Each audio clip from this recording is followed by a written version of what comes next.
নমস্কাৰ চাবলৈ আৰম্ভ কৰিছে এছবি অসম মিডিয়া। আজি হৈছে 16 মাৰ্চ আৰু আজি ৰাতিপুৱাৰ কেইবাটাও গুৰুত্বপূৰ্ণ খবৰ আহি পৰিছে আৰু এনে ধৰণৰ খবৰসমূহ নিতৌ চাবলৈ চেনেলটো ছাবস্ক্ৰাইব কৰি ভিডিঅ'টো এটা লাইক কৰি দিব। জনাইছোঁ আজি ৰাতিপুৱাৰ প্ৰথমটো ব্ৰেকিং নিউজ।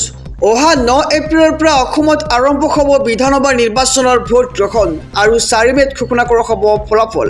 এক ডাঙৰ খবৰ জনাইছোঁ সমগ্ৰ ৰাজ্যবাসীক। অসমত বিধানসভা নিৰ্বাচনৰ দিন ঘোষণা কৰা হৈছে।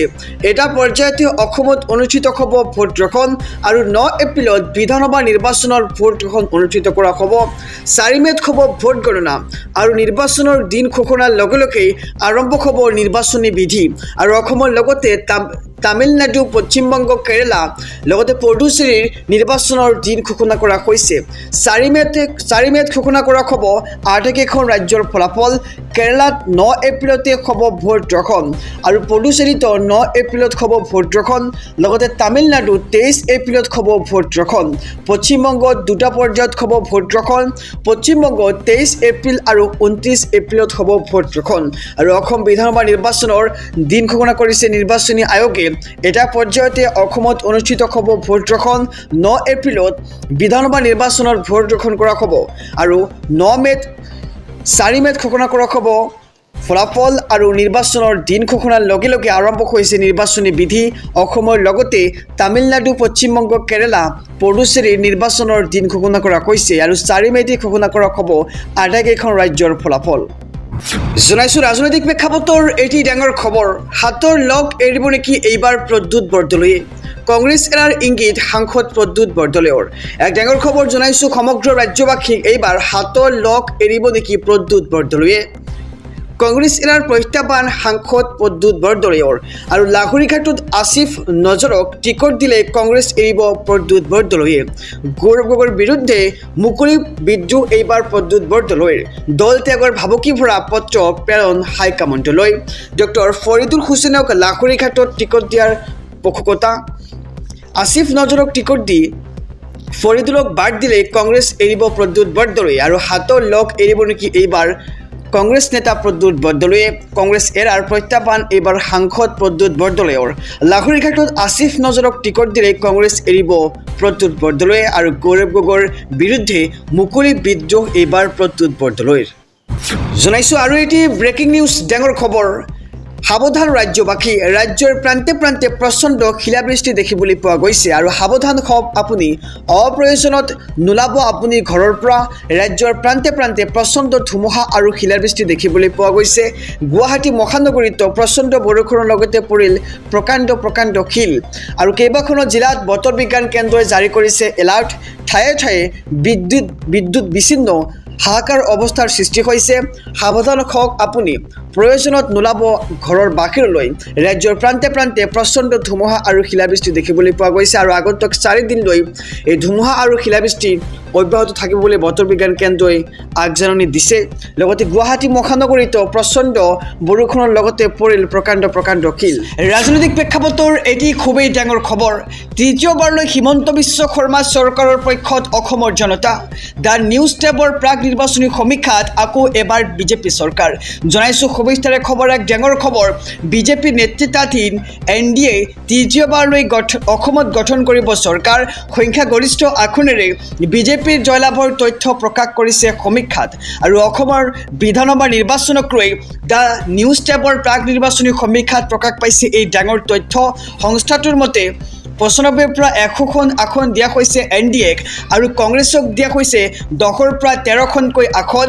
AUDFক দিয়া হৈছে 0ৰ পৰা 2খন আসন আৰু অন্যান্য দলক দিয়া হৈছে 10ৰ পৰা 12খন আসন আৰু 10ৰ পৰা 12খন আসন দিয়া হৈছে অসমৰ বিধানসভা নিৰ্বাচনত আৰু মুখ্যমন্ত্ৰী হিচাপে 56.6% ভোটাৰৰ পচন্দ ডক্টৰ হিমন্ত বিশ্ব শৰ্মাক আৰু মহিলা আৰু গাঁও অঞ্চলৰ ভোটাৰৰ মাজত জনপ্ৰিয়তাৰ শীৰ্ষত হৈছে মুখ্যমন্ত্ৰীগৰাকী। গৌৰৱ গগৈক অসমৰ 38.7% ভোটাৰে কৰে সমৰ্থন আৰু মুছলমান ভোটাৰৰ মাজতে গৌৰৱ গগৈৰ জনপ্ৰিয়তা বেছি দেখিবলৈ পোৱা গৈছে আৰু 68% মুছলমান ভোটাৰে বিচাৰে গৌৰৱ গগৈক আৰু উজনিৰ প্ৰতিখন জিলাতে বিজেপি নেতৃত্বাধীন NDAৰ শক্তিশালী স্থিতি বুলি সমীক্ষাত প্ৰকাশ কৰা হৈছে আৰু উজনিৰ 65% চাহ শ্ৰমিক ভোটাৰৰ সমৰ্থন বিজেপি চৰকাৰলৈ আৰু নামনি অসমত কংগ্ৰেছ আৰু বিজেপিৰ মাজত তুমুল প্ৰতিদ্বন্দ্বিতাৰ সম্ভাৱনা মধ্য অসম আৰু বৰাকত বিজেপি নেতৃত্বাধীন NDAৰ শক্তিশালী প্ৰভাৱ বিজেপি নেতৃত্বাধীন NDA তৃতীয়বাৰলৈ অসমত গঠন কৰিব চৰকাৰ সংখ্যাগৰিষ্ঠ আসনেৰে বিজেপিৰ জয়লাভৰ তথ্য প্ৰকাশ কৰা হৈছে সমীক্ষাত আৰু অসমৰ বিধানসভা নিৰ্বাচনক লৈ দ্য নিউজ টেবৰ প্ৰাক নিৰ্বাচনী সমীক্ষাত প্ৰকাশ পাইছে এই তথ্য আৰু সংস্থাটোৰ মতে 95ৰ পৰা 100খন আসন দিয়া হৈছে NDAক আৰু কংগ্ৰেছক দিয়া হৈছে 10ৰ পৰা 13খনকৈ আসন আৰু AUDFক দিয়া হৈছে 0ৰ পৰা 2খন আসন আৰু অন্যান্য দলক 10ৰ পৰা 12খন আসন দিয়া হৈছে অসমৰ বিধানসভা নিৰ্বাচনত জনাইছো আৰু এটি ব্ৰেকিং নিউজ ডাঙৰ খবৰ অসমত নোহোৱা হ'ব বাংলাদেশীৰ হাতত থকা 1 কোঠা মাটিও কাঢ়ি অনাৰ শংকাৰ মুখ্যমন্ত্ৰী ডক্টৰ হিমন্ত বিশ্ব শৰ্মাৰ জনাইছো সবিশেষ খবৰ অহা 5 বছৰত বাংলাদেশী মুক্ত অসম গঢ়িম বুলি এটা ডাঙৰ মন্তব্য মুখ্যমন্ত্ৰী গৰাকীৰ বাংলাদেশীৰ হাতত থকা 1 কোঠা মাটিও মই উভালি আনিম বুলি মন্তব্য কৰিছে মুখ্যমন্ত্ৰী গৰাকী আৰু এই অসমত আমি বাংলাদেশীক ৰঙাপিৰা পাৰিবলৈ নিদিওঁ আমি এটা বাংলাদেশীক বুলডোজাৰ চলাই উচ্ছেদ কৰি যাম আৰু আমি কেতিয়াও আত্মসমৰ্পণ নকৰোঁ কাকো ৰঙা চকু দেখুৱাবলৈও নিদিওঁ আৰু আমাৰ মাতৃভূমিক আমি ৰক্ষা কৰি নতুন অসম নিৰ্মাণ কৰিম বুলি এক প্ৰকাৰ ডাঙৰ মন্তব্য মুখ্যমন্ত্ৰী গৰাকীৰ আৰু কাজিৰঙাত আমি আকৌ কেতিয়াও গড় মাৰিবলৈ নিদিওঁ বিজেপিৰ যুৱ শক্তিৰ সমাৰোহত মিয়াৰ বিৰুদ্ধে এইবাৰ গৰ্জন মুখ্যমন্ত্ৰী ডক্টৰ হিমন্ত বিশ্ব শৰ্মাৰ বাংলাদেশী মিয়াক খেদাৰ শংকাৰ দিলে মুখ্যমন্ত্ৰী গৰাকীয়ে বাংলাদেশৰ পৰা আমি অসমী আইক ৰক্ষা কৰিমেই অহা 5 বছৰত বাংলাদেশী মুক্ত অসম গঢ়াৰ শংকাৰ এইবাৰ মুখ্যমন্ত্ৰী গৰাকীৰ বাংলাদেশীৰ হাতত থকা 1 কোঠা মাটিও আমি উভালি আনিম বুলি এক প্ৰকাৰ ডাঙৰ মন্তব্য মুখ্যমন্ত্ৰী গৰাকীৰ আৰু এই অসমত আমি বাংলাদেশী কেতিয়াও ৰঙাপিৰা পাৰিবলৈ নিদিওঁ বুলি এক প্ৰকাৰ ডাঙৰ মন্তব্য মুখ্যমন্ত্ৰী গৰাকীৰ জনাইছো প্ৰতিকূল বতৰৰ আৰু এটি ব্ৰেকিং নিউজ মহা সাৱধান যিকোনো মুহূৰ্ততে প্ৰকৃতিয়ে চলাব পাৰে তাণ্ডৱ লীলা আৰু ৰাজ্যৰ 9খনকৈ জিলাত নামে আহিব প্ৰলয় আৰু কোন এই 9খন জিলা জনাইছো সবিস্তাৰে খবৰ সাৱধান হওক দিনৰ পৰা নিশালৈকে বতৰ ল'ব পাৰে কালৰূপ লগতে 9খন জিলাত জাৰি কৰা হৈছে অৰেঞ্জ এলাৰ্ট 22খনকৈ জিলাত জাৰি কৰা হৈছে য়েল্লো এলাৰ্ট আৰু ঘণ্টাত